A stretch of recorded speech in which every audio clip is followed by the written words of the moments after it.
ખરેખર ઘણીવાર એવું લાગે કે જીવનમાં કોઈ અચાનક આવીને આપણી દુનિયા બદલી નાખે છે.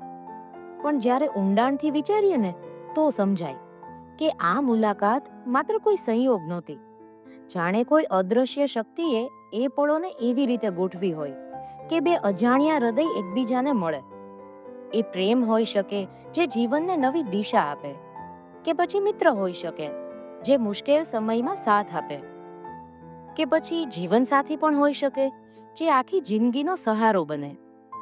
આ બધા જ સંબંધો એક ભેટ જેવા છે જે આપણને ઈશ્વર તરફથી મળે છે. દરેક વ્યક્તિ આપણા જીવનમાં કોઈ ખાસ કારણ લઈને આવે છે. કોઈ પાઠ ભણાવવા, કોઈ યાદગાર ક્ષણ આપવા, અથવા તો કોઈ કાયમ માટે આપણો ભાગ બની જવા.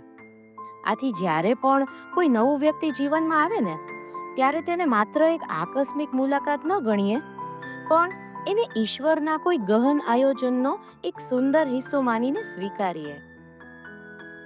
કારણ કે કોઈ સાચું જ કહ્યું છે, આ જીવનમાં કંઈ પણ આકસ્મિક નથી હોતું. દરેક મુલાકાત પાછળ કોઈ ઊંડો અર્થ છુપાયેલો હોય છે.